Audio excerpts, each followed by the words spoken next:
berempat. Malam hari ini kita akan sedikit sharing-sharing tentang vaksin Moderna, karena seperti yang kita tahu dari pemerintah Kemenkes sudah menyiapkan vaksin booster Moderna dosis ketiga untuk nakes, tenaga kesehatan, dari dokter, perawat, tenaga medis yang lainnya bekerja di instansi, dan sekarang sudah mulai di minggu 2. Dan kabarnya kemarin sudah rilis ya, dari 5,1 juta vaksin Moderna juga mulai didistribusikan ke seluruh Indonesia untuk dirasakan oleh masyarakat umum juga. Nah, untuk masyarakat umum, Moderna ini dikhususkan untuk dosis 1 dan dosis kedua. Dan kita di sini juga kehadiran pakar Dr. Adika ini, spesialis pulmonologi. Ya, sedikit kita akan bicara terkait dengan vaksinasi COVID-19 ya. Oke, sebelumnya saya mengundang Dr. Adika Rahman untuk mungkin perkenalan diri dan bisa ceritakan kemarin vaksinnya di mana, kapan, dan gimana pengalamannya. Oke, ya, makasih Dr. Faisal. Ya, selamat malam para netizen. Ya, oke. Yang hadir ya lewat IG atau YouTube Faisal Care. Ya, perkenalkan saya Adika Rahman ya. Sekarang kegiatannya sedang pendidikan paru di RSUPM Jamil Universitas Andalas Padang. Kemarin sih disuntik ya, di vaksin Moderna itu vaksin ketiga ya. Jadi vaksin ketiga ini memang estimasinya itu idealnya 6 bulan setelah vaksin Sinovac dosis kedua selesai. Memang idealnya seperti itu, karena memang kan karena khawatirnya titernya memang sudah turun, jadi ya di booster setelah 6 bulan kemudian. Itu kemarin awal Agustus kalau nggak salah, saya juga agak lupa ya tanggalnya, kalau nggak salah pokoknya awal Agustus, dan hari Jumat ya, 2 minggu yang lalu kalau nggak salah tuh ya, pas disuntik itu ya memang kiranya tuh awalnya rasanya kayak pas Sinovac tuh ya, waktu Sinovac tuh kayak cuma ya nyeri-nyeri biasa sama ngantuk berat, tapi ya habis itu udah cuma sebentar doang, nggak berat. Cuma pas Moderna ini agak kaget aja pas disuntik jelas. Nah, terus habis itu kok awal-awal belum ya, awalnya rasanya kayak panas di tempat suntikan. Terus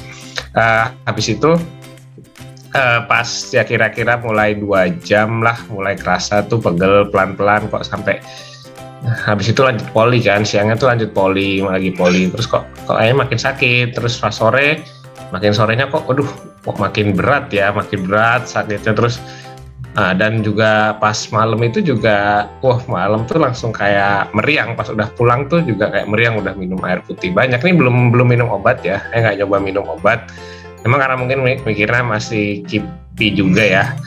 Nah, terus dilalah pas ya malam itu benar-benar nggak bisa tidur, sampai ya nggak ada termometer juga sih, cuma rasanya badan tuh kayak panas banget, demam semalaman. Terus habis itu paginya lanjut dinas 24 jam. Hari Sabtu itu lanjut dinas, dan pas dinas tuh baru benar-benar kerasa ya, udah kayak orang sekarat tapi tetap harus kerja. Nah itu terus akhirnya benar-benar pas gak kuat ya, udah 24 jam lewat lah, baru coba minum paracetamol. Habis minum paracetamol terus habis itu udah agak mendingan. Cuma emang nyerinya itu yang bikin gak nahan ya. Nyerinya itu sih yang bisa, nyerinya itu sampai berhari-hari, sampai 3 harian kalau nggak salah ya, 3 harian tuh baru benar-benar hilang.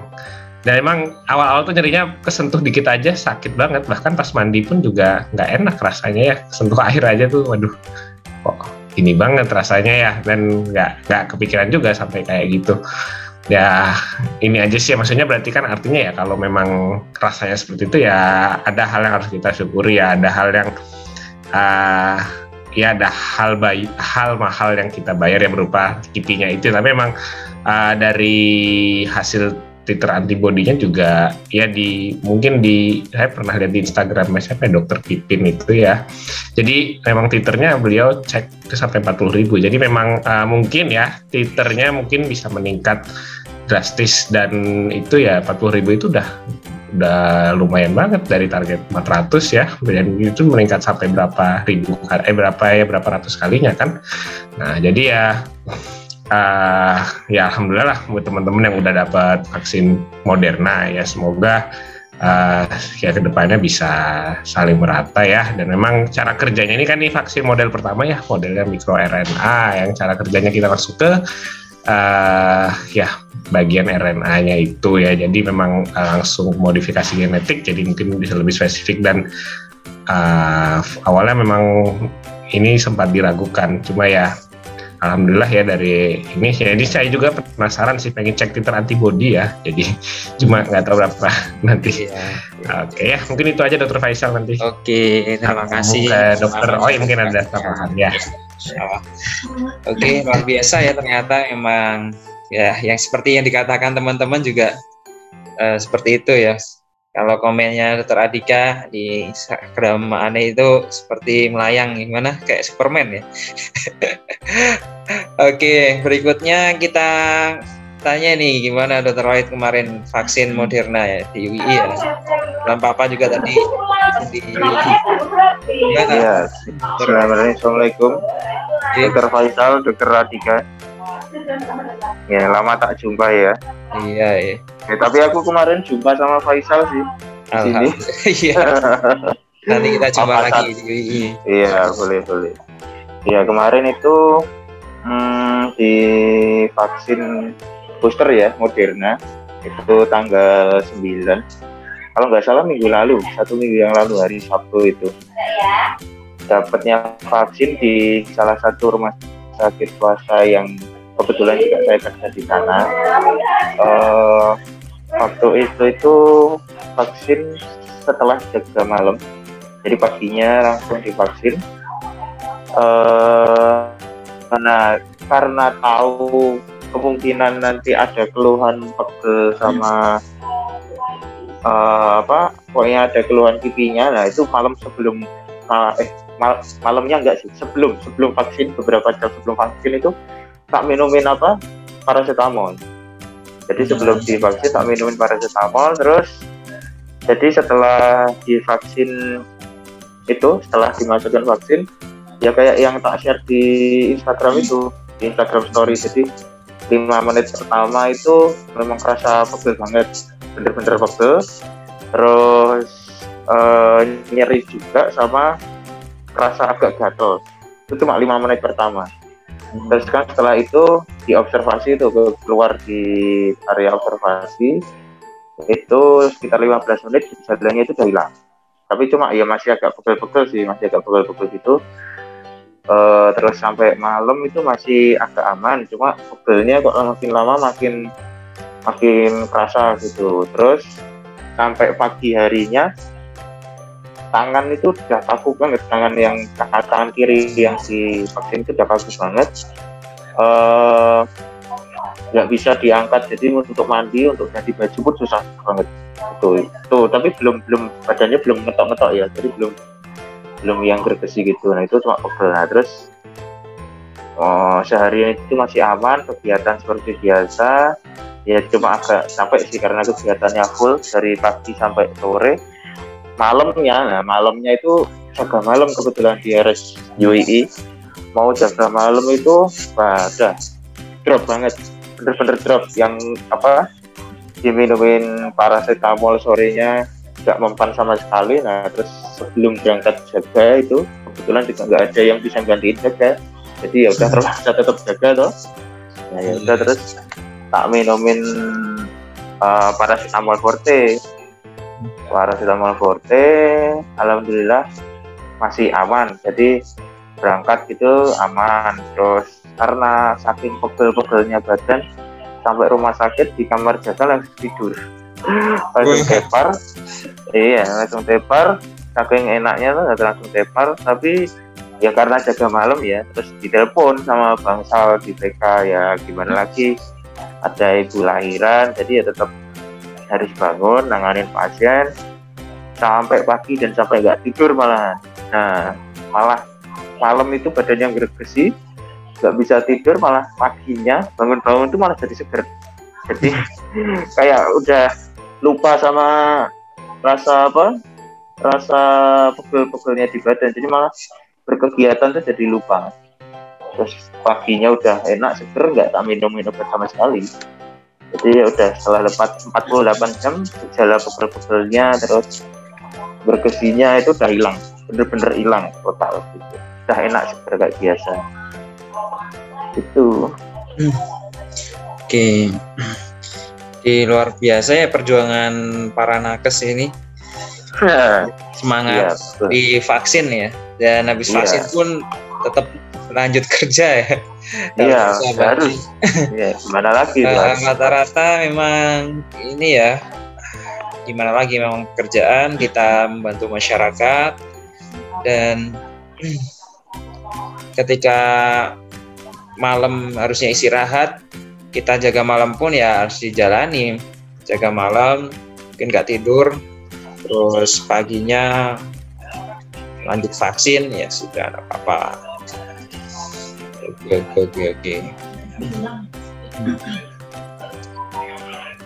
Oke. Teman-teman yang saya sayangi, mumpung ada ini ya, ada dokter pulmonologi nih, kita sharing-sharing ya. Kemarin diskusi ini dok, ini beberapa dokter ya, mama sendiri juga kemarin habis vaksin, terus untuk mencegah dopingnya memang menggunakan paracetamol ya. Tapi kemarin Isal sendiri, aku sambil operan sambil perjalanan pulang ya. Oh iya ya, siap. Ya, terima kasih Dokter Rohit. Enggak apa-apa. Tak sambil, maksudnya nanti videonya nggak bisa maksudnya gerak-gerak terus gitu, nggak apa-apa ya? Oke, enggak apa-apa, monggo. Ya. Kalau mau duluan enggak apa-apa, tapi kita masih diskusi kok, santai. Ini enggak apa-apa. Nanti manggil aja, aku pakai headset kok. Oke, siap. Hati-hati di jalan, Dokter Rohit. Hati. Nah. Oke, bersama Dokter Andika malam hari ini. Yo. Jadi kemarin vaksin, terus doping paracetamol karena ada demam, pegel-pegel, dan ada ruam juga. Tapi kemarin waktu jaga diskusi di RS itu mengatakan membuat regulasi, malah kan pada panik kan karena memang Moderna ini banyak ada kipinya gitu, dan katanya lebih parah, lebih cenut-cenut lah. Gimana kalau minum paracetamol? Nggak usah minum paracetamol 24 jam. Selama 1 kali 24 jam nggak usah minum paracetamol. Udah efektif. Nah, terus ada yang tanya ke saya, kalau saya sih jawab sesuai dengan simptom aja gitu loh. Misalkan yang ada begap-begap, demam, ya nggak masalah. Mau berapa jam gitu. Terus ada dokter lain juga menganggap udah serah kok usah. Nah, sebenarnya gimana sih Dokter Dika menurut pandangan Dokter Dika? Ya sebenarnya sih ya kalau memang ada simptomnya ya nggak apa-apa sih, nggak ada masalah. Artinya misalkan demam atau apa ya kita kasih aja sesuai ininya ya, maksudnya paracetamol, Asmef itu silahkan, nggak apa-apa. Nah kalau yang kan karena memang itu kan kerja obat itu kan nggak ada hubungannya dengan mekanisme imunitas tubuh kan, tentu mekanismenya beda. Mungkin yang perlu agak di marking dikit itu seperti obat yang mungkin kerjanya imunosupresan ya, kayak Dexa mungkin ya, misalkan seperti itu ya. Nah, obat-obat ya steroid seperti itu ya kita harus waspada karena memang takutnya di saat imun kita sedang booster malah kita coba untuk press. Nah, itu yang memang coba jangan dipakai dulu. Kalau memang pakai paracetamol, pakai acetaminophen atau gatal-gatal cetirizine, silahkan, nggak ada masalah. Intinya memang sudah, ya maksudnya dari vaksin sebelumnya pun memang ketika ada kipi langsung dianjurkan untuk diberikan obat simptomatik. Nah seperti itu, jadi ya nggak masalah gitu ya. Mungkin ya kalau yang nggak usah dikasih ya kayak misalkan preventif ya. Kalau preventif mungkin itu kalau itu saya kurang setuju, artinya ya dikasih pas memang sudah ada gejala aja gitu. Itu sih Dokter Faisal kalau menurut saya. Nah. Jadi kalau ke preventif Dokter Adika kurang setuju ya kalau dengan paracetamol. Ya kalau itu cuma ya itu dikembalikan ke individu masing-masing. Oh iya. Mungkin ada yang khawatir, ya udah enggak apa-apa, silakan gitu. Cuma kan takutnya ya kan namanya obat tuh kan toksik, kalau saya sih mikirnya gitu ya. Jadi dipakainya memang sesuai indikasi baiknya gitu. Benar baik. Kemarin sempat minum obat juga Dokter Adika? Sempat pas udah ya pas demamnya kayak udah nggak kuat baru minum obat. Oh ya. Demam pas itu. Sampai berapa derajat suhunya, Dok? Nggak tahu sih, nggak kerasa sih ya berapa derajatnya. Cuma emang udah kemeng banget rasanya itu, udah pas muter-muter bangsal terus duduk tuh, waduh, capek ya. Terus kayak pegang demam, ya udah langsung minum ini aja lah, paracetamol. Minumnya juga langsung minum aja tuh waktu itu, nggak ada air putih, langsung telan aja udah. Kemudian ya langsung enakan lah. Mantap. Iyalah, gitu lah. Ya bener kata Dokter Roy ini tadi. Memang gitu ya Dokter Dika ya, karena emang mRNA gitu ya, jadi efeknya lebih kerasa gitu. Nah kalau terkait tentang mekanisme kerjanya sih ya memang beda ya, memang karena ini vaksin pertama kali itu, maksudnya vaksin mRNA itu baru ada sekarang terkait dengan bentuk inaktifnya kan selama ini. Tapi memang yang baru ini mRNA itu memang kita belum tahu sebetulnya apa efek yang bakal dihasilkan gitu. Jadi memang kalau kemarin sih nyari-nyari ya di literatur ya di rumah sakit sih ada diskusi dengan dosen, memang sebenarnya masih mau disurvei ini efek sampingnya tuh apa saja gitu. Karena memang kan vaksin itu sebenarnya selain punya cara kerja masing-masing, ada mRNA, sintesis protein dan lain sebagainya, itu juga tergantung dengan ras ya. Jadi kayak misalkan memang ya saya pernah baca di jurnal itu, salah satu jurnal ya, ini memang di ras kita, Asia Indonesia Kaukasian ya, nah itu memang sebenarnya paling pas Sinovac gitu. Dan Moderna ini juga nanti mungkin akan rilis kali ya penelitiannya. Jadi memang jadi perlu perhatian khusus gitu vaksin terkait dengan ras gitu. Mungkin ada faktor genetiknya ya yang berbeda ya, belum kita tahu secara seksama gitu. Oke. Jadi memang gitu. Tapi yang jelas sudah melalui uji klinis dan efek samping ya, karena sudah didistribusikan. Ya, jelas. Nah itu memang karena ujinya juga kan rasnya beda-beda ya. Jadi yang ternyata efeknya pun beda. Kayaknya memang saya baca juga kejadian ada miokarditis ya dok ya. Iya. Oh belum baca malah karena miokarditis ya, tuh. Kejadiannya itu cuma 26 banding 1 juta orang. Tapi itu masih sedikit dan bisa teratasi.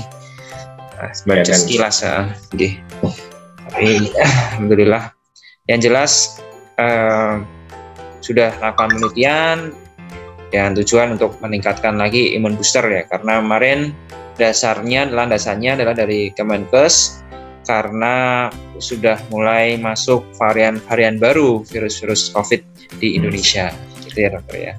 Ya karena memang ya Sinovac kemarin juga masih ini, soal Sinovac kan dia kerjanya efektifnya di luar doang ya, ibaratnya orang pakai baju cuma bajunya aja gitu, protein spike-nya doang yang ini. Oh ya. Dan varian yang baru ini dugaannya nggak efektif dengan cara kerja yang seperti itu, dia bisa nembus sampai dalam. Nah dalamnya itu yang sekarang mau kita vaksin mRNA-nya itu. RNA. Iya. Nah ya nanti tapi semoga bisa dimengerti juga oleh masyarakat ya. Iya. Jadi takutnya langsung pada berebut Moderna. Jadi sisi lain karena Nah itu takutnya ya. Karena pengen wah ini ada varian baru nih ya, saya pakai Moderna. Tapi yang lain tapi ya beberapa juga ada yang Ya, sebenarnya Sinovac bukan tidak efektif ya, tapi memang kan masih dugaan. Masih dugaan. Harapannya kan kalau herd immunity bagus, ya insya Allah bisa. Tapi juga sebagian kalau sekarang sih mungkin trennya lebih banyak cenderung yang takut divaksin Moderna ya, khawatir ya. Berapa perawat juga banyak